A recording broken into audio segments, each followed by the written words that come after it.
News చూస్తున్నారు. బంగాళాఖాతంలో ఏర్పడిన అల్పపీడనం వాయుగుండంగా మారి తుపానుగా పరిణమించి ఇప్పుడు ఆంధ్రప్రదేశ్ ని అల్లాడించబోతోందా, బెంబెలెత్తించబోతోందా? బంగాళాఖాతంలో ఏర్పడిన అల్పపీడనం వాయుగుండం తుఫానుగా మారిన ఈ ఫెనిగల్ తుఫాను ప్రస్తుతం దానికి సంబంధించిన బ్రేకింగ్ న్యూస్ చూస్తున్నారు. బంగాళాఖాతంలో ఏర్పడిన అంటే నైరుతి బంగాళాఖాతంలో ఏర్పడిన అల్పపీడనం వాయుగుండం ఇప్పుడు తుఫానుగా మారింది. ఇప్పుడు ఆంధ్రప్రదేశ్ మీద మరికొద్ది గంటల్లోనే ప్రభావం చూపించే అవకాశం ఉంది. దానికి సంబంధించిన బ్రేకింగ్ న్యూస్ చూస్తున్నారు. ఇప్పటికే సముద్రం అల్లకల్లోలంగా ఉంది. ఆంధ్రప్రదేశ్ కి సంబంధించి వెదర్ అప్డేట్ ఎప్పటికప్పుడు ప్రతి 3 గంటలకు ఒకసారి మీ ముందు వచ్చే ప్రయత్నం చేయబోతుంది. 2 గంటలు 3 గంటలకి ఎటువంటి డైరెక్షన్ లో ఉంది, ఎక్కడ ఉంది, ఎలా ఉంది, ఎటువైపు వెళ్ళిపోతుంది, ఏ డైరెక్షన్ మార్చుకుంది, ఏ స్థాయిలో ఉంది. ఇప్పటికే చెన్నైని అతలాకుతలం చేస్తోంది. రెడ్ అలర్ట్ జారీ చేస్తుంది వాతావరణ శాఖ చెన్నైకి. Next going to attack on Andhra Pradesh. దానికి సంబంధించి డీటెయిల్ గా చూపించే ప్రయత్నం చేస్తాను. మరి కాసేపట్లో మ్యాప్ కి సంబంధించి మీకు చూపించే ప్రయత్నం చేస్తాను. ఇప్పటికే మీరు విజువల్లో చూస్తున్నారు. బంగాళాఖాతంలో తుఫాను ఫెనిగల్ తుఫాను ఇప్పటికే ఆంధ్రప్రదేశ్ తీరానికి చాలా దగ్గరలో ఉంది. మరి కాసేపట్లో మరికొద్ది గంటల్లో తీరాన్ని తాకబోతోంది. ఆ ఇంపాక్ట్ ఇప్పటికే ఆ ప్రభావం కనిపిస్తోంది. ఎందుకంటే ఒకసారి విజువల్స్ చూడండి. సముద్రం అల్లకల్లోలంగా ఉంది, మేఘావృతమై ఉంది, నల్లటి మేఘాలు కమ్ముకుంటున్నాయి. ఈ నేపథ్యంలో ఎటువంటి సినారియో ఉంది, ఎక్కడ ఉంది, ఎలా ఉంది మీకు చూపించే ప్రయత్నం చేస్తున్నా. Here is on the screens of RTV. మీరు చూడొచ్చు, ఇదిగోండి ఫెనిగల్ తుఫానుకు సంబంధించి నైరుతి బంగాళాఖాతంలో ఏర్పడిన అల్పపీడనం వాయుగుండంగా మారింది, తీవ్ర వాయుగుండంగా పరిణమించింది. ఇప్పుడు తుఫానుగా మారే అవకాశం ఉన్నాయని చెప్పి అంచనాలు ఉన్నాయి. ఈ రోజు రాత్రికి తుఫానుగా మారే అవకాశం ఉంది. ఈ తుఫాను ఇప్పుడు ఆంధ్రప్రదేశ్ తీరాన్ని తాకే క్రమంలో మరింత బలపడే అవకాశం ఉందా అనేది ఇంకా క్లారిటీ రావాల్సింది. ఒకవేళ కనుక బలపడితే, ఎందుకంటే కొద్ది రోజుల క్రితం మనం మాట్లాడుకున్నాం, అల్పపీడనం బలపడితే కనుక వాయుగుండంగా మారుతుంది, వాయుగుండం బలపడితే తుఫానుగా మారుతుంది. ఇంతవరకు సినారియోలో ఆర్టీవీ ప్రిడిక్ట్ చేసింది. వాతావరణ శాఖ చెబుతున్న అంచనాలకు సంబంధించి మీ ముందు ప్రయత్నం చేసింది. తుఫానుగా మారే అవకాశం ఉందంటూ కూడా అదే ఈ రోజు నిజమైంది. ఈ రోజు తుఫానుగా మారే అవకాశం ఉందని చెప్పి వాతావరణ శాఖ కూడా అంచనా వేయడం జరుగుతోంది. ఈ రోజు రాత్రికి తుఫానుగా మారే అవకాశం ఉంది, తుఫానుగా మారిన అవకాశం ఉందంటూ కూడా వాతావరణ శాఖ అంచనా వేయడం జరుగుతుంది. కానీ ఇంట్రెస్టింగ్, ఇక్కడ డైరెక్షన్ మార్చుకుంటోంది. ఒక డైరెక్షన్ వెళ్ళట్లేదు. ముందుగా పశ్చిమ వాయు దిశగా అనుకున్నారు, కానీ ఆ తర్వాత ఉత్తర వాయు దిశగా మారింది. తర్వాత మళ్ళీ పశ్చిమ వాయు దిశగా వస్తోంది. ఇప్పుడు ఎక్కడ ఉంది మీరు చూడొచ్చు. చెన్నై మీద ఏ స్థాయిలో ఇంపాక్ట్ ఉందనేది, ఇటు రాయలసీమ మీద ఇంపాక్ట్ ఉంటుంది అనుకున్నాం, కానీ ఇప్పుడు కాస్త దక్షిణ కోస్తా ఆంధ్ర, ఉత్తర కోస్తా ఆంధ్ర మీద ఇంపాక్ట్ పడే అవకాశం ఉందని వాతావరణ శాఖ అంచనా వేయడం జరుగుతుంది. ఒకసారి నేను మీకు మార్క్ చేసి చూపించే ప్రయత్నం చేస్తున్నాను. Here is on the screens of RTV. మీరు చూడొచ్చు, ఇక్కడ ఉంది ప్రెసెంట్. ఆ ఇంపాక్ట్ మీరు చూస్తే కనుక ఇదిగో ఇలా మనకు కనిపిస్తోంది. దాదాపుగా ఇటు శ్రీలంకతో పాటు తమిళనాడు, అలాగే ఆంధ్రప్రదేశ్కి సంబంధించి రాయలసీమ మీద కాస్త ఇంపాక్ట్ కాస్త తక్కువగానే ఉందని చెప్పుకోవాలి. తెలంగాణ మీద కూడా కాస్త ఇంపాక్ట్ కనిపిస్తోంది. ఈ నేపథ్యంలో ప్రస్తుతం ఎక్కడ ఉంది, ఏ డైరెక్షన్ లో వెళుతోంది, ఎలా ఉంది అనేది ఒకసారి నేను మీకు మ్యాప్ లో చూపించే ప్రయత్నం చేస్తాను.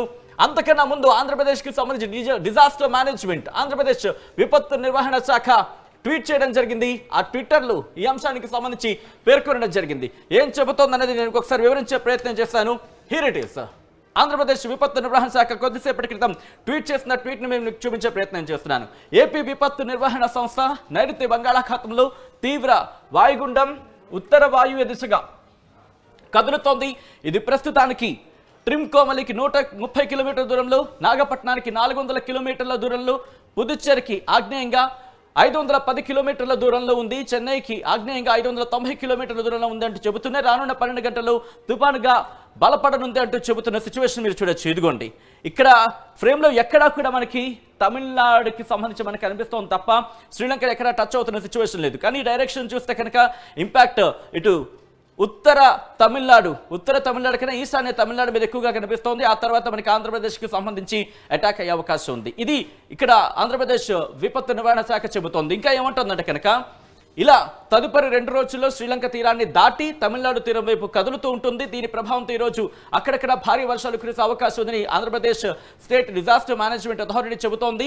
దీని ప్రభావంతో ఈరోజు అక్కడక్కడ భారీ వర్షాలు కురిసే అవకాశం ఉంది. 28 నుంచి 30 తేదీ వరకు కూడా భారీ నుంచి అతి భారీ వర్షాలు కురిసే అవకాశం ఉందని చెప్పి ఇక్కడ డిజాస్టర్ మేనేజ్మెంట్ అంచనా వేయడం జరుగుతోంది. బలమైన ఈదురుగాలు వీస్తాయి, మత్స్యకారులు వేటకు వెళ్లొద్దంటూ కూడా సూచించడం జరుగుతోంది.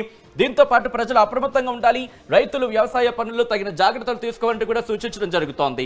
ఇది ఆంధ్రప్రదేశ్ విపత్తు నిర్వహణ శాఖ అంచనా సంబంధించి ఇప్పటికే అలర్ట్ జారీ చేయడం జరిగింది. అధికారులను కూడా అప్రమత్తం చేయడం జరిగింది. ఈ నేపథ్యంలో ప్రస్తుతం ఈ తుఫాను ఎక్కడ ఉంది అనేది ఒకసారి చూసే ప్రయత్నం చేద్దాం. Here it is. మీరు చూసే ప్రయత్నం చేస్తే కనుక శ్రీలంకకు చాలా దగ్గరలో ఉంది. ఈరోజు సాయంత్రం 5 గంటల ప్రాంతంలో మీరు చూస్తున్నారు. ఎక్కడ ఉంది అనేది శ్రీలంకకు అత్యంత దగ్గరలో ఉంది.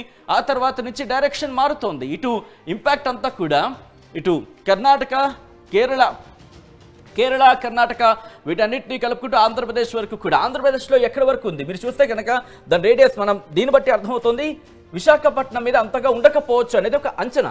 కంక్లూజన్కి రాలేం. డైరెక్షన్ చేంజ్ అవుతుంది.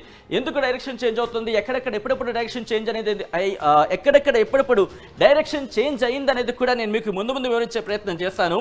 ఇక్కడ మీరు చూస్తే కనుక విజయవాడ వరకు కూడా ఇంపాక్ట్ ఉంది. విజయవాడ దాంతోపాటు హైదరాబాద్ ఈ రేడియస్ కూడా మనకు కనిపిస్తోంది. సో ఇంతవరకు ఉండే అవకాశం ఉందా, బిగ్గెస్ట్ క్వశ్చన్ మార్క్. మాట్లాడుకునే ప్రయత్నం చేద్దాం ముందు.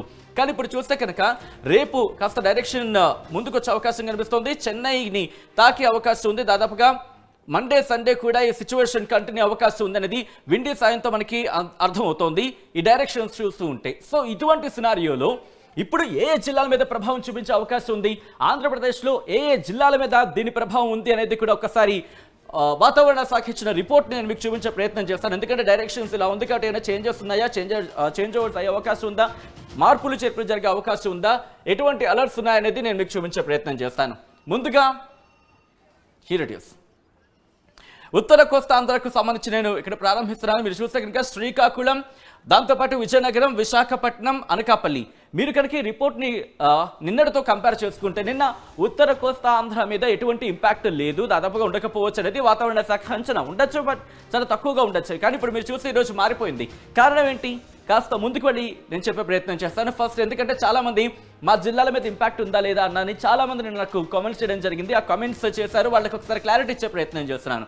ఇండివిజువల్గా శ్రీకాకుళానికి సంబంధించి ఈరోజు రేపు ఇంపాక్ట్ ఎక్కువగా ఉండే అవకాశం ఉంది. ఎల్లో అలర్ట్ జారీ చేస్తుంది. దాంతోపాటు పార్వతీపురం మన్యం మీద రేపు దీని ప్రభావం ఉండే అవకాశం ఉంది. అలాగే విజయనగరం మీద ఈ రోజు రేపు ఉండే అవకాశం ఉంది. ఆ తర్వాత ఒక రోజు ఉండే అవకాశం కనిపిస్తోంది వాతావరణ శాఖ చెబుతున్న అంచనా ప్రకారం. విశాఖపట్నం మీద ఈ రోజు నుంచి 4 రోజుల పాటు, ఈ రోజుతో కలిపి 4 రోజుల పాటు ఆ ఎఫెక్ట్ ఉండే అవకాశం ఉంది వాతావరణ శాఖ అంచనా ప్రకారం. అలాగే శ్రీ అల్లూరి సీతారామరాజు డిస్ట్రిక్ట్కి సంబంధించి ఈ రోజు అంతగా ఉండకపోవచ్చు, కానీ రేపు దీని ప్రభావం అంటే తుఫాను ప్రభావం ఉండే అవకాశం ఉందనేది వాతావరణ శాఖ అంచనా వేయడం జరుగుతోంది. అనకాపల్లికి కూడా ఈ రోజుతో కలిపి 3 రోజుల పాటు భారీ వర్ష సూచన జారీ చేసింది. మరి ముఖ్యంగా ఈ రోజు రేపు కాకుండా ఎల్లుండి భారీ వర్షాలకు సంబంధించి వాతావరణ శాఖ అంచనా వేయడం జరుగుతోంది. అంటే ఈ రోజు రేపు కూడా అక్కడక్కడ ఉరుములు మెరుపులతో కూడిన వర్షాలు కురిసే అవకాశం ఉంది. కానీ ఈ రోజు రేపు కాకుండా ఎల్లుండి మాత్రం భారీ వర్ష సూచన జారీ చేస్తుంది. కాకినాడకు సంబంధించి కూడా అంతే. కాకినాడకు కూడా ఈ రోజు రేపు సాధారణంగా ఉండొచ్చు, కానీ ఎల్లుండి ఆ మరునాడు కూడా భారీ వర్ష సూచన జారీ చేస్తుంది వాతావరణ శాఖ. అలాగే ఈస్ట్ గోదావరి, తూర్పు గోదావరి జిల్లాలకు సంబంధించి ఈ తూర్పు గోదావరికి ఈ రోజు రేపు కూడా వర్ష సూచన జారీ చేస్తుంది, ఎల్లో అలర్ట్ జారీ చేస్తుంది. దాంతోపాటు యానాంకి ఈ రోజు రేపు, ఆ తర్వాత అంటే ఎల్లుండి సాధారణంగా ఉండొచ్చు, ఆ మర్నాడు మాత్రం భారీ వర్ష సూచన ఉంది.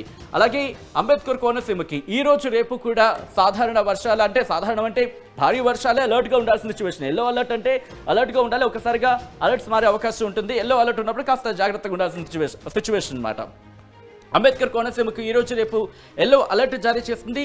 ఆ తర్నాడు అంటే ఎల్లుండి నార్మల్గా ఉంటుంది, ఆ తర్వాత ఆ మర్నాడు మాత్రం భారీ వర్ష సూచన జారీ చేస్తుంది. ఇంట్రెస్టింగ్. యానాంకి అలాగే అంబేద్కర్ కోనసీమకు సంబంధించి. ఏలూరు వెస్ట్ గోదావరికి సంబంధించి ఏలూరు వెస్ట్ గోదావరిలో కూడా ఈ రోజు రేపు కూడా ఉరుములు మెరుపులతో కూడిన వర్షాలు కురుస్తాయంటూ కూడా వాతావరణ శాఖ అంచనా వేయడం జరుగుతోంది. కానీ ఇప్పుడు ఇక్కడి నుంచి మారిపోతుంది.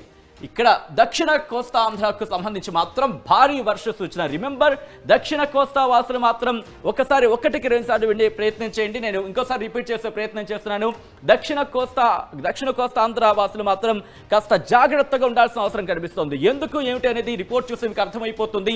గంటకు 55 నుంచి 75 కిలోమీటర్ల వరకు, రిమెంబర్ గుర్తుపెట్టుకోండి, గంటకు 55 నుంచి 75 కిలోమీటర్ల వేగంతో ఈదురుగాలులతో కూడిన వర్షాలు, ఉరుములు మెరుపులతో కూడిన వర్షాలు కురిసే అవకాశం ఉంది వాతావరణ శాఖ అంచనా వేయడం జరుగుతోంది. ఇది ఎన్టీఆర్ డిస్ట్రిక్ట్ అలాగే కృష్ణాతో పాటు పల్నాడు, గుంటూరు, బాపట్ల వరకు ఉంటే కనుక